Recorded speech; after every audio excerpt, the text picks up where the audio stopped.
See, that? it's even hot in here. Trying to cool her off. Good morning. Good morning, everybody, and welcome to TLC Live. I don't know what he's doing. It's hot. It's We're under hot. a heat dome. Well, it's hot because I am next to you. Oh, It please. gets hot when I am around. Yeah. The room gets hotter. Yeah. Well, good thing I have my rubber boots on because there's something else is getting higher. Uh, okay, we had a very interesting show for you today, didn't we? We do? No, we did. Oh, we did, Yeah. yes. Well, You we want to were, tell them what it was? yeah, we were supposed to have two state representative. One Texas, Republican, one Democrat. exactly. But Governor of Texas, Greg Abbott, called for a special session. How dare he ruin our program? I know. Did you send him an And, email? and you know, and by the way, thanks a lot for the heads up, Governor. I mean, he yesterday announces get your butt Exactly. back to Austin by 11 Yeah. a.m. So yeah, we had State Representative Mano de Ayala from the west side of Houston, and then from the historic Second Ward east side of Houston, we had State Representative Cristina Morales, who is a lifelong friend of mine, and she is on the other side of the aisle. Yeah. But you know, we still have friends on the other side. We're not like Washington, D.C. We still talk to our Democrat friends. You know what I learned, all these years that I've been working with you and politics, learning about politics, is many people that they say, I'm in the other side, but I'm conservative. So Nah, I don't buy that. you don't buy that? Yeah, they don't, you can't be on the other side and be conservative. I think they can. Okay, well, I let's see how think. that works out because every conservative Democrat that I know of in the legislature, either in the Senate or the Texas House, is primaried and attacked by the liberal left because they're not leftist.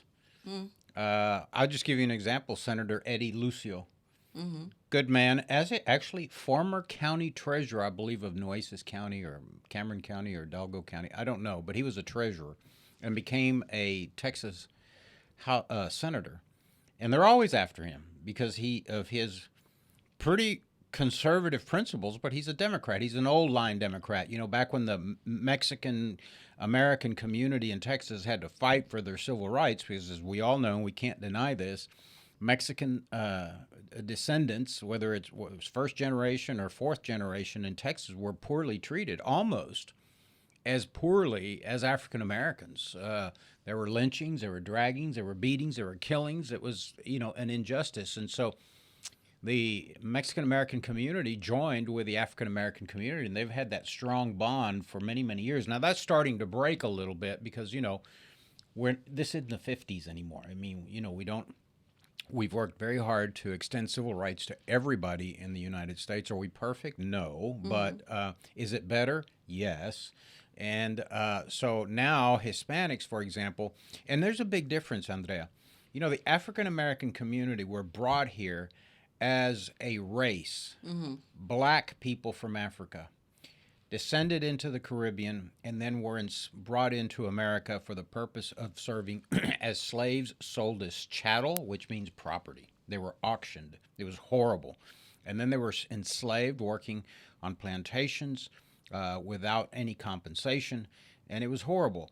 That is a unique shared experience. So the African American culture, after the emancipation, which, by the way, was brought about by the Republicans, in 1800s in Wisconsin, the Republican Party was formed for one reason and one reason only: to eliminate slavery. And that victory, of course, culminated in the end of the Civil War with the Union troops winning, and then the Emancipation Proclamation was read in Galveston in June 19th. That's why we celebrate Juneteenth. It was because it was 2 years later the black slaves in Galveston found out they were free.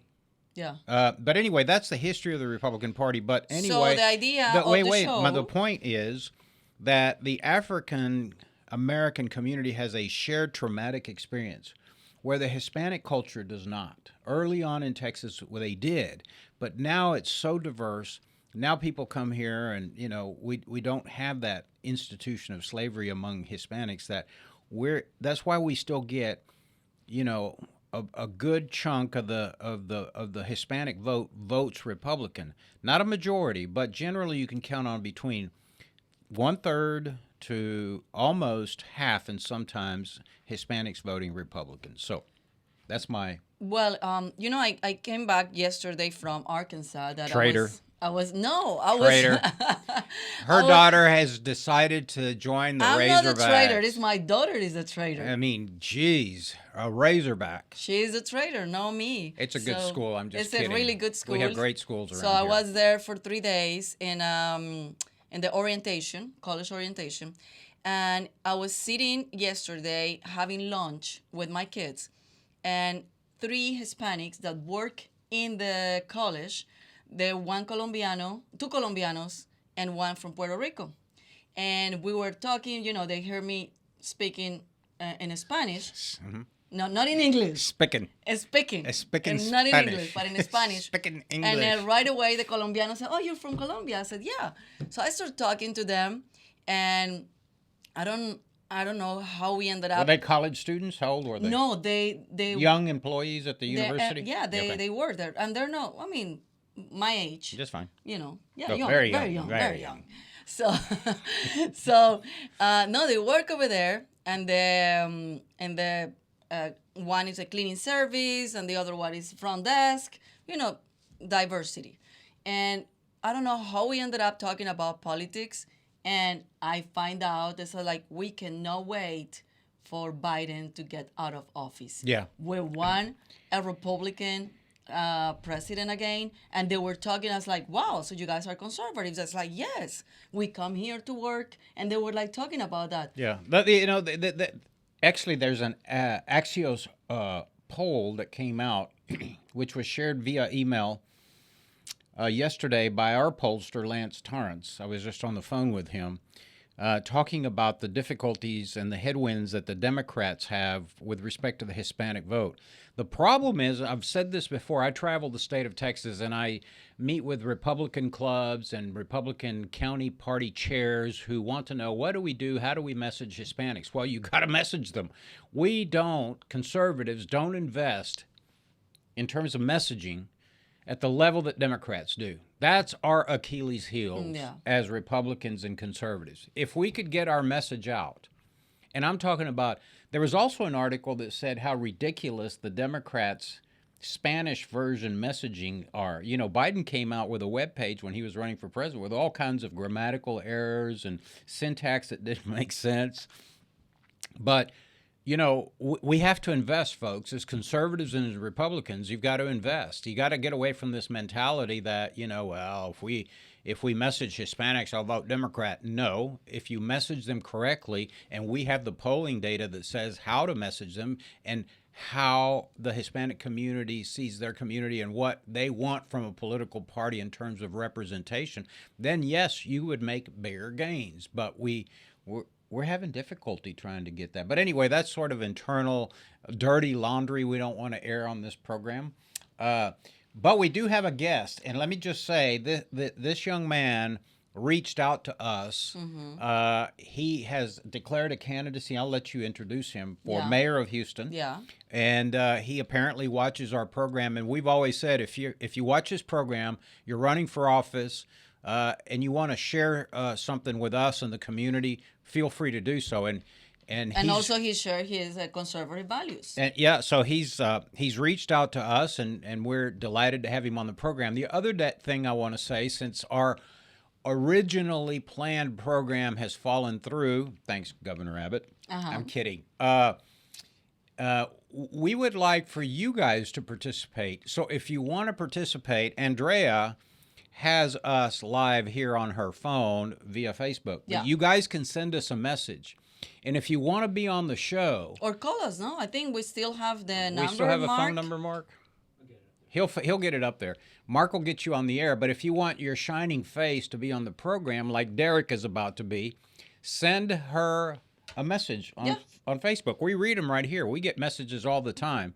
And Mark will send you the link, and we'll put you on the show. So today will be kind of a community program. And I think also we have a phone number so they can call us. He's looking it up. In case that they don't want to be They don't have their makeup on, or they haven't brushed Exactly, their I hair, or they understand. haven't shaved. I absolutely. They don't look like we do. Exactly. Okay.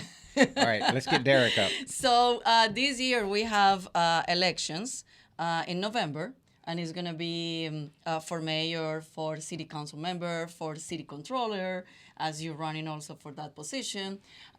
Full disclosure, I'm a candidate for city controller of the city of Houston. Correct. But I also invite my opponents, if they want to come on the program, come on in. That'll be good. Wouldn't You it? know what? Absolutely. That's a good idea. Yeah. Okay. We have a brawl right here. And this is live.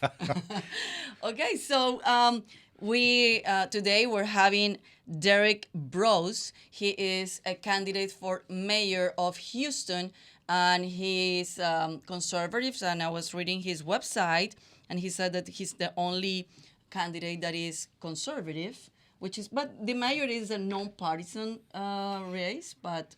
Well, I think he means conservative in the sense of conservatism in terms of administering government, not that necessarily he aligns with the Republican Party, but we'll let him talk about that. And he's also investigative journalist, so wow, colleague. How are you, Derrick? Good morning and welcome to TLC. Derrick, you're muted. You got to unmute yourself either. I don't know if we've got it. Oh, there you go. There you go. Yeah. Thank you guys for having me on. I appreciate it. You bet. So tell us a little bit about Derrick Broze. Sure. So you kind of started to allude to some of my politics. I can share more about that, but I'll give more of a personal history first for those who maybe in this audience aren't familiar with my work. I'm born and raised in Houston. I'm 38 years old now, and I've been involved in Houston activism and politics over the last 14 years in different ways, starting in late 2009, 2010, really partially inspired by former Congressman Ron Paul and his 2 presidential runs, and kind of just starting to get involved in politics in that way and paying attention to what government's up to and all that, learning about the ins and outs and for me, the corruption. And along that path, my activism evolved into taking journalism seriously, and now that's what I do for a living as a full-time job. I'm an independent freelance investigative journalist. I've produced documentaries. I've written books. As I said, I've been involved in different forms of activism in Houston, from homeless outreach to building community gardens to going to city council to try to, talk about important issues that need to be discussed more widely, to putting a camera and a microphone in the face of politicians like the current mayor of Houston, Sylvester Turner, as well as the previous mayor, the previous police chief. Just anybody who I think is coming to Houston and maybe needs to answer some questions or that I have questions for. And that's the path I've been on for now the last 14 years. I will say that a lot of my views and my policies, the things I want to create and do in terms of being a mayoral candidate, are also influenced and sort of filtered through my experiences prior to getting involved in politics. I'll say at 20 years old, I got addicted to drugs and I went to prison. And that's really the beginning of me kind of, I guess you could say, waking up in some way, really starting to reassess my life and decide what direction I wanted to go. And getting out after that experience in 2008, as sort of experiencing the drug war firsthand and the criminal justice system, as I'd say the parts that don't work, and then maybe some parts that are better, but not necessarily working to the full extent they could. And then also getting out through that experience and experiencing life in Houston as a felon, as an individual who's changing my life. It's been now 18 years. And just as an example, I'm in the process of moving to a new home here in Houston. And my felony from 18 years ago, nonviolent drug possession felony, still affects me and my ability to where I can rent a house or get an apartment. And if I wasn't an entrepreneur and a freelancer, then it would probably still affect my ability to get a job as well in the city. So I feel like, and I've seen in my experience that going through that allows me to speak to a wide range of people. My beliefs, especially when it comes to social issues, would be closer on the conservative area in some, and then maybe more liberal, although I don't think that's the correct term I would use, really more open in some areas. But generally speaking, I definitely use my activism, my voice, my journalism to try to see how we can limit and reduce government as much as possible. And that's part of what I'm running on in this race. So, congratulations. First of all, thank you for sharing your past experience with us, and congratulations on overcoming the addiction, which is any addiction, whether it's cigarettes, caffeine, Sure. meth, cocaine. It's Any drugs, yeah. difficult. Society looks at people as, druggies and whatnot. No, it's an addiction. Alcoholism, we all know now, is a medical condition. It's an addiction, and so it's tough. And so we salute you and applaud you, and thank you for sharing that. For those that may be going down that same journey, perhaps you can serve as an inspiration to them. But I was going to say before you got on the program, it sounded to me that you more, on the political spectrum, that you were probably more libertarian than you were either Republican or Democrat. And it sounds to me like that's probably what you are. You're probably, and I don't want to put words in your mouth, but you're for a very limited government that really does what it's supposed to do and then leaves everything else and leaves people alone. And that's why I think you said that you're on the sort of on the social side, more accepting. You probably don't get into homosexual issues or marriage issues, whether a man should marry a man or a woman or those are sort of libertarian positions that leave people alone as long as they're not breaking the penal code, they're paying their taxes. Government doesn't need to step in and tell you what to do. Am I off base there, Derrick, or is that pretty much capture your Walzenschong, so to speak? That's a fair assessment. I mean, I would say that generally speaking, obviously, I have my opinions and my views on those topics that you mentioned there, and happy to explore that. But generally speaking, I try not to, especially in terms of being a candidate, I prefer not to think in terms of legislating from my specific moral position. I do think there are many issues where government has no say and should have no say in our personal affairs. But I also, and all of this is available on my campaign website, derrickbroze.com.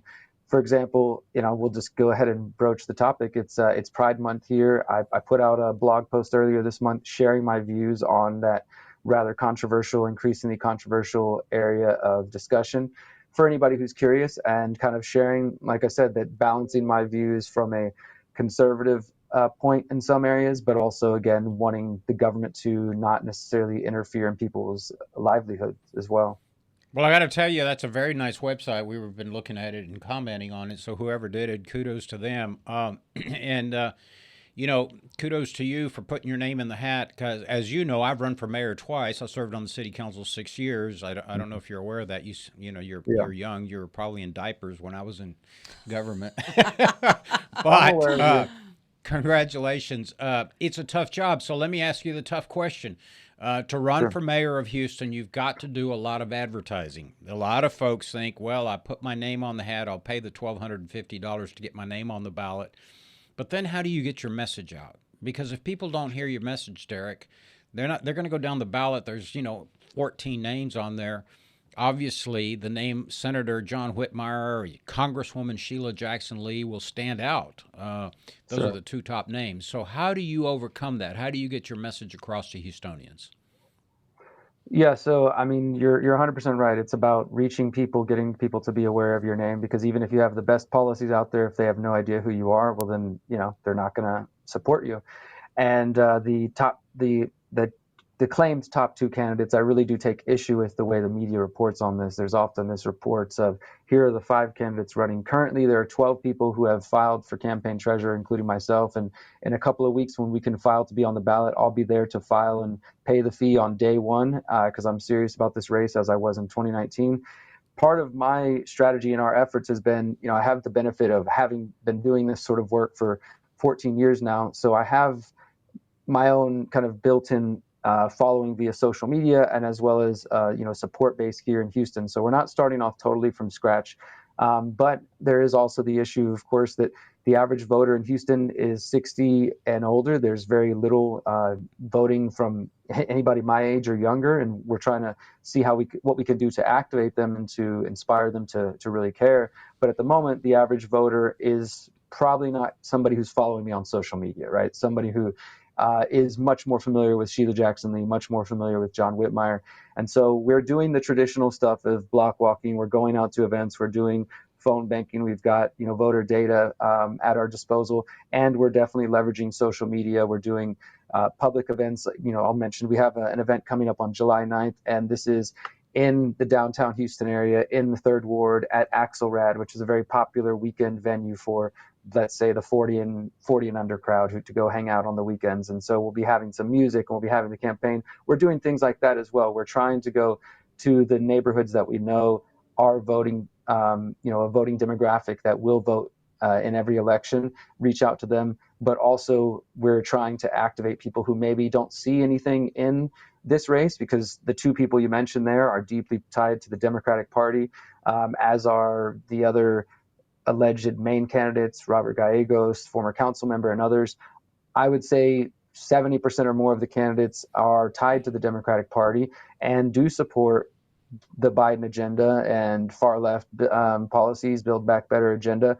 And as I said, I align with conservatives in many areas. I would put myself in that libertarian category, but I think myself and maybe one other person are the only ones who offer anything close to an alternative in any real serious manner. Because although my name is not known as much as Sheila Jackson Lee or John Whitmire, or folks might look at me and say I'm younger, or I'm not, the stereotypical candidate that they're used to, we have real ideas and real practical strategies and ways to approach many of the city's issues. And I think that if people do give our campaign a serious look, they will be surprised. And this is what we saw when I ran in 2019 too, that although I often heard from people, I think you're too young, or I'm not going to vote for you, but I support what you're doing. There was much support around the city. Everywhere we went, people were resonating with the message that we're sharing, which is very much about trying to expose the corruption within the current administration, which is on the way out, thankfully, but more importantly, focusing on solutions, like what can we actually do to fix some of the concerns that Houstonians have, rather than just throwing more money at it or creating a new government department. And from a campaign perspective, I guess the good news is for you and your generation is it's far cheaper nowadays to advertise digitally than it is to go to ABC 13, CBS, NBC, Fox News, Telemundo, Univision, because they gouge you, for terrestrial ads.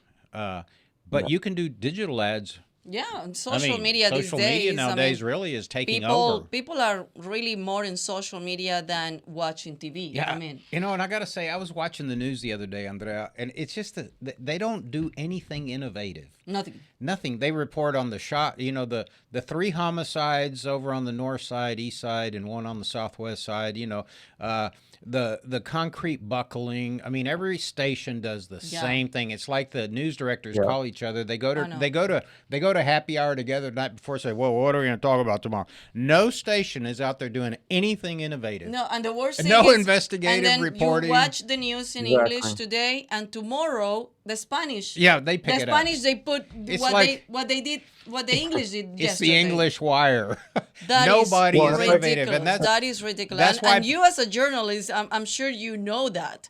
It's frustrating. Well, I want to add to that just real quick, if I may, that this is one of the reasons why the barriers that we're trying to overcome through this campaign that I'm trying to highlight to anybody who's following, and it is the really huge dearth of reporting, like not only in terms of what you're talking about, Orlando, just on daily issues, but when it comes to this campaign, there is pretty much no reporting done. We're now, about just under 4 months away. We're about to file to be on the ballot, and things really just start heating up locally. But I think there would be a lot more engagement if the local media from all the different channels actually took the time to interview all the different candidates. There's 12 people right now. Maybe they won't all stay in there. Yeah, but the problem, Derrick, is they're paying these people $28,000 a year, and they're not giving them the resources to go do any in-depth reporting. I mean, they're just getting up in the morning, and the producer says, KPRC's did that big wreck on I-10. Get out there and go get some footage. Well, Derrick, journalists these days is not the journalists back in the time. I mean, I don't know if you know my background, but I used to be the news anchor of Univision. And I worked at Univision for 15 years, 12 here in Houston, 3 years in Laredo, Texas. But in that time, people didn't have a choice to watch anything else but the news. So we were making more efforts. I remember we were doing special stories. I'm an investigative reporter. We were doing the 4 months that we call it sweeps, which is the rating months. And we were like really making an effort to do something and investigate something and do real stories. These days, they don't care anymore. They don't do any cold sweeps. Nielsen still exists, but the ratings, to me, they're not accurate at all, and people are not really watching the news. Like, I have probably 6 TVs in my house. My kids don't watch TV. They're all the time here. And I see a lot of people that even me, I don't have cable anymore. I have YouTube TV sometimes to watch, the national news. But the local news are horrible to watch. I mean, it's wasting Yeah. time. They don't do their job. We used to, and Orlando remember that, we used to cover City Hall every week. Every week we Sure. were Yeah. at City Hall. Every week we were at a commissioner's court. Every week we were at the criminal. Obviously, she was a distraction at City Hall because all the city council members were looking at her and not paying attention to the debate, Derrick. Including. I can see that. But frankly, Yeah, I mean, what she you brings up a good point because when I She served does. in 1995 through 2001, I still remember Don Cobos was a reporter who eventually became a news director at Channel 13. Don he was at city council every week. Yeah. He was roaming the halls. He knew the council members. He knew the issues. He knew the background. He knew what was going on. He gave the people the real story. Mary Benton, who was at KPRC Channel 2. And now she's working for the mayor. Yeah. But she was a great reporter. Fair as fair could be. Mary, you couldn't figure out if she had a dog in the hunt. I mean, she wanted to know the facts, and she reported the facts. It was never slanted. Frank Michelle, who became the editorial chief of the Houston Chronicle, always inquisitive, always digging in. Alan Bernstein, political reporter for the Houston Chronicle. Alan's kind of, we've had our political ideological differences, but I got to say, Alan always was fair and reported the news, the facts. I remember he used to delve into Social Security issues that people were like obscure issues, but that were important issues for people on Social Security. They were real journalists. Yeah. Doug Miller at Channel 11 was probably one of the best political reporters in the state of Texas. He's now at Rice University. Now but these days, those days are gone, man. These days, you go and agree. talk to reporters these days, they're like, I mean, I watch the news, I'm like, this looks like a kindergarten. Yeah, it looks This like looks like a I kindergarten. went to Straight Jesuit. We had SJTV, Straight Jesuit Television. Exactly. And every Friday we produced a news. It looks like that. A friend of mine from 7th grade named Charlie Saul was the anchor. And really, the media is going to come after us. But really, It's fun. the SJTV productions were almost as good as today's newscast. Of course. So I here's my think that question, Derek. these are some of the Comment I was on gonna say, this is that, some and of then the I reason- ask you something. Sure. Yeah, this is some of the reason I think that people are looking more and more towards the internet, and why people like myself have been able to make a career out of this is because I didn't go to journalism school. I just have a natural interest and knack for investigating, for asking hard questions. And, I've been to the press conferences with some of the other media. I've tried to schedule meetings with Mary Benton for the current mayor. And in many ways, what I notice is that the media continues to fall down on their job. People see this nationally with CNN and others like that, but we don't always look at our local media as the same way. But they have been a huge roadblock in the 2019 election. And up till now, mostly they've ignored me. I am open and continue to remain open to interviewing with any candidates. In 2019, we were able to get on all the local networks and get airtime, get in, the Chronicle and everything. And I'm grateful for that. But what I was saying earlier is I think it's the fact that they fail to do really in-depth reporting when it comes to the races and the mayoral race, the city council race. There's no profiles of all the candidates or deep, conversations or even 5-minute conversations. And if they did that, and not only did that now, but early instead of just a few weeks before the election, I bet there would be more engagement. There would be more interest and being a part of it. Well, let me just say, though, in their defense, the old saying, if it bleeds, it leads. I mean, I don't think the average citizen is going to get real excited about watching a 30-minute newscast on KPRC or Channel 13 or 11 or Fox News that is an in-depth profile of candidates. I mean, it's just not going to happen. But I understand what you're saying. I mean, and I share that frustration. I think their reporting ought to be more in depth on the issues, and then they can, hit a couple candidates and say, "What are you talking about?" So, so my question here is, like, in case that you win this race that is very competitive, and I don't know. I mean, this is so many candidates. I don't know who's gonna win this. But what is your plan, for example, to get the message to the citizens of Houston to let them know what is the government? I mean, people are clueless. People don't know that why they don't go vote, especially the Latinos. They come here to work, and even that we are 50% of the population. I mean, the voting rate is very low because they don't know. Yep. Nobody is educating them. The media is not doing their job. So, what is your plan about that? Well, as I mentioned earlier, we're definitely making an effort to reach out to non-traditional voters, and we do go campaign at the college campuses. We did in 2019. We plan to again this year. We're trying to do outreach. We're reaching out to those who are more on the conservative or libertarian side. Anyone who maybe feels like the current crop of candidates are too far to the left to their values. I think that the things I'm speaking about will resonate more with them. And I want to mention that the main plank of from which everything else that I'm really talking about springs from is to take away the power of the mayor, to reduce the power of the mayor. And I see this as a conservative move, as a libertarian move. For those who are not aware, the mayor of Houston, not Sylvester Turner, but the position itself is one of the strongest in the United States, if not the strongest. And it's not just the strong mayoral form, but it is specific to Houston in terms of the mayor, whoever he or she is, gets to set the weekly city council agenda. And that city council agenda obviously sets the terms of what's going to be discussed and debated and potentially voted on. So if you want to talk about a topic that is not on the agenda and you want to go to city council to share your concerns and do your civil duty, you go to city council. You'll be placed at the end. You'll wait 2 to 3, 4 hours to speak. And when you get there, the mayor's gone, half the council's gone.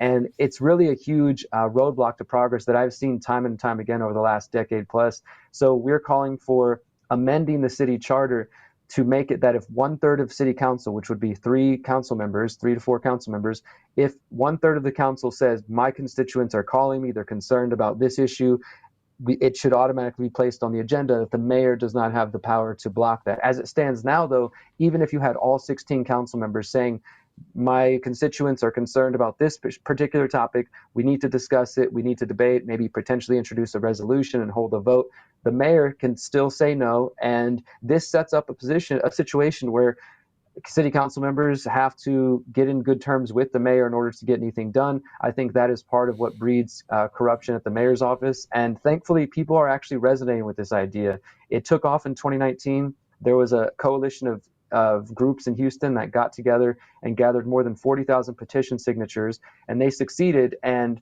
it was supposed to be on the ballot last year, but Sylvester Turner didn't want it to happen. City council voted to delay it. It's supposed to be on the ballot this year. In addition to voting for city council and mayor, people are supposed to be able to vote to take away the power of the mayor's position, or to reduce it, at least to give it back to city council. And I think in an ideal world, this would encourage people to get more involved. If you actually knew that your city council member was going to listen to you and could do something about it, then you might choose to be more engaged. And so that is a core plank of what we're running on. And as I said, everywhere we go, conservative, democratic, black, white, brown communities respond to that idea. I think most people don't even understand how strong the mayoral position is, and not necessarily in a way that serves them.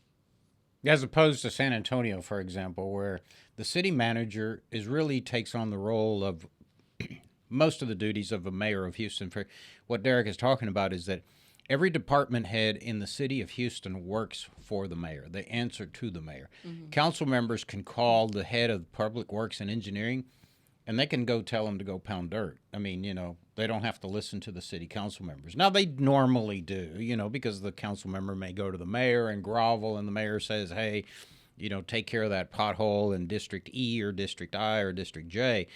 But he's correct. But in San Antonio, the mayor doesn't have the power that the mayor of Houston does. The mayor of Houston is very powerful by city charter. And so what he's talking about is a charter amendment to diminish some of that power by giving members, a majority or a substantial number of city council members, the power to have an item placed on the agenda based on their initiative and not the mayor's. Yep. So, Derrick, thank you. We'd be happy to have you back. We're impressed with your background and your story. We congratulate you for overcoming your addiction and sharing your journey with us. And good luck. And I guess I'll see you down the road on the campaign trail. I'll see you out there. Yes. And if anybody's interested, my website for the campaign is just my full name, DerrickBroze.com. And I appreciate you guys giving me a chance to speak my message. Well, thanks for reaching out to us. We're happy to have you. And any other candidate that wants to reach out and be on the program for a while, come send Andrea.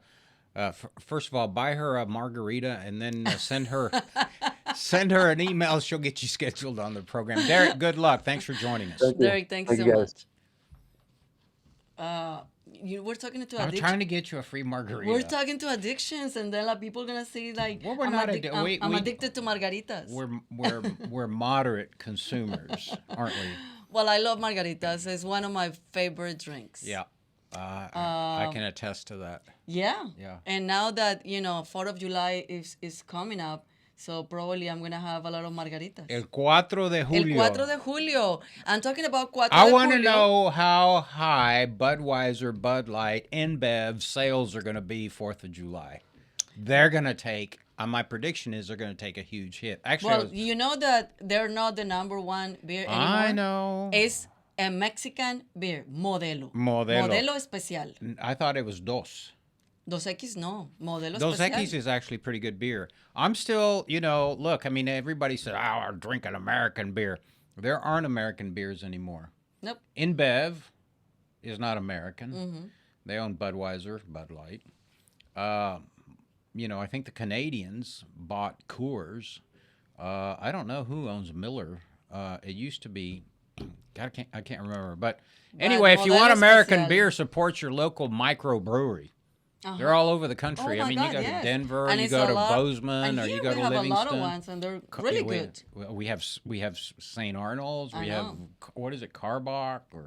We have a lot of breweries that, what is it? I think InBev bought.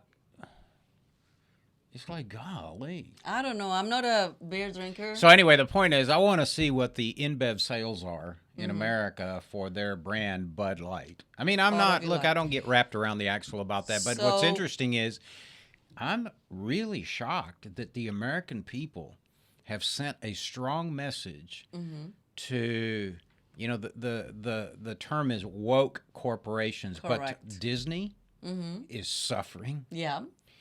InBev is suffering. Target is taking a huge hit. So that experiment is not working. And it's going to be really interesting to see how this all plays out. Correct. Yeah. And that's why next week is going to be Wednesday, July 5th, so the day after 4th of July, Independence Day. We're going to have a professor from University of St. Thomas talking about the history of Independence Day, but also how Americans are not, the lack of love of this country, less patriotism. I don't know how to pronounce that word. Patriotism. Awesome. Yesterday, By the way, what year, little trivia, was American independence? I don't know. I don't remember. 1776, July 4th, 1776. What state was the last state to sign on to the Constitutional Convention and approve the Constitution? I need to start reading the What history. State? Take a guess. New York. New York. New York was worried. This is how far we've come, ladies and gentlemen. New York was resistant to join the Union with this, federal government because they were worried about the power of a centralized federal government.